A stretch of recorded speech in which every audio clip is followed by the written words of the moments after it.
The Wonderful Wizard of Oz by L. Frank Baum. Illustrations by W. W. Denslow.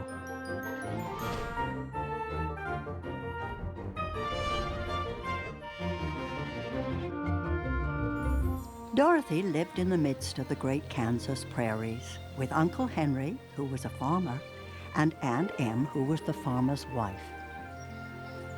But Dorothy is about to be lifted out of her gray existence on the Kansas plains. The house whirled around and rose slowly through the air. Dorothy felt as if she were going up in a balloon. Toto got near the open trapdoor and fell in. She caught Toto by the ear and dragged him into the room again. In spite of the swaying of the house and the wailing of the wind, Dorothy soon closed her eyes and fell fast asleep. She was awakened by a sudden shock. While she stood looking eagerly at the strange and beautiful sights, she noticed coming toward her a group of the queerest people she had ever seen. "You are welcome, most noble sorceress, to the land of the Munchkins. We are so grateful to you for having killed the Wicked Witch of the East." "That is the end of her," explained the Witch of the North, "but the silver shoes are yours to wear. I am anxious to get back to my aunt and uncle. Can you help me find my way?" "The road to the City of Emeralds is paved with yellow bricks," said the witch. So begins Dorothy's quest to see the Wizard of Oz. Soon she encounters something with a surplus of straw and a shortage of brains. While Dorothy was looking earnestly into the queer, painted face of the Scarecrow, she was surprised to see one of the eyes slowly wink at her. None of the scarecrows in Kansas ever wink. Because of his wish for brains, Scarecrow joins Dorothy's quest. Standing with an uplifted axe in his hands was a man made entirely of tin. He stood perfectly motionless, as if he could not stir at all. "Now oil the joints in my arms," he said. And Dorothy oiled them, and the Scarecrow bent them carefully until they were quite free from rust. Hoping that Oz will grant him a heart, the Tin Woodman joins Dorothy, Toto, and Scarecrow. But in the woods nearby lurks a frightening beast. There came from the forest a terrible roar, and the next moment a great lion bounded into the road. Little Toto ran barking toward the lion, and the great beast had opened its mouth when Dorothy rushed forward and slapped the lion across his nose. She cried out, "Don't you dare bite Toto! You ought to be ashamed of yourself, a big beast like you!" "I didn't bite him," said the lion as he rubbed his nose with his paw. Badly in need of courage, the cowardly lion joins them on their journey to the Emerald City. But danger strikes in many forms, from mighty bear tiger brutes called Kalidas to a deceptively beautiful meadow of poppies. Their odor is so powerful that anyone who breathes it falls asleep. And if the sleeper is not carried away from the scent of the flowers, he sleeps on and on forever.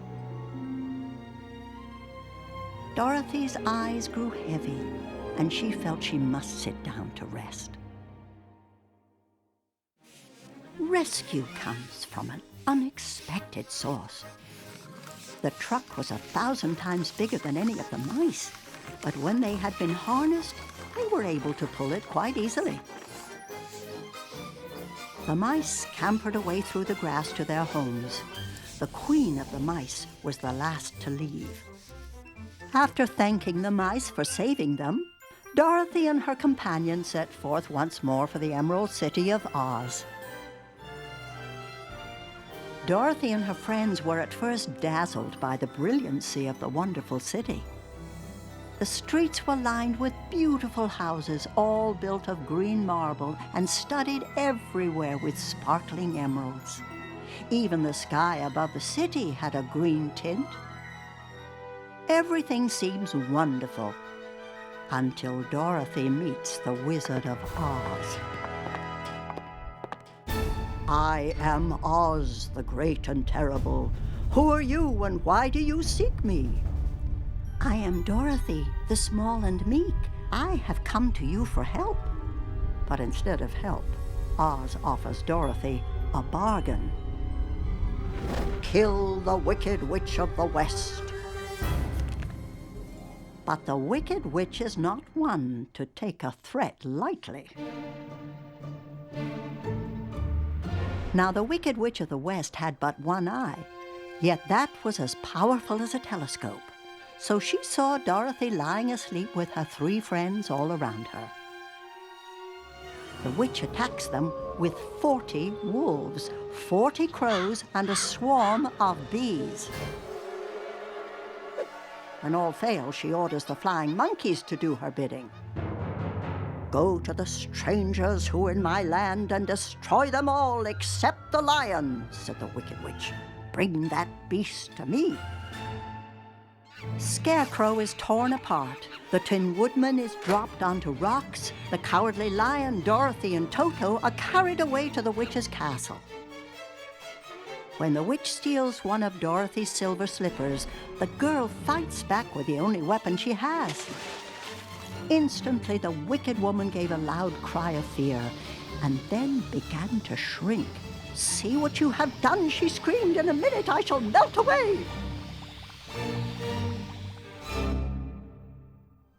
Freed from the witch's spell, the Winky Guards express their appreciation by repairing the injuries her friends have suffered.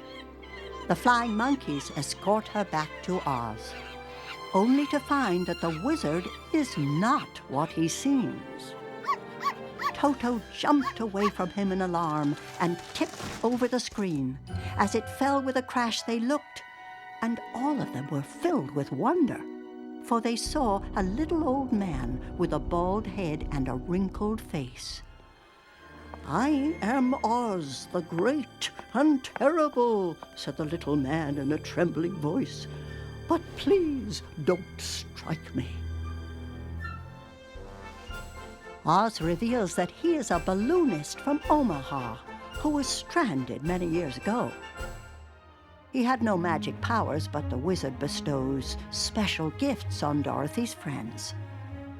A brain of pins and bran for Scarecrow, a heart of silk and sawdust for the Tin Woodman, and a potion of courage for the Cowardly Lion. And for Dorothy, the greatest gift of all, a chance to return home in a hot air balloon. Come, Dorothy, cried the wizard. Hurry up, or the balloon will fly away. Toto had run into the crowd. Dorothy picked him up and ran toward the balloon. Oz was reaching his hands out to help her into the basket when crack went the ropes, and the balloon rose into the air without her.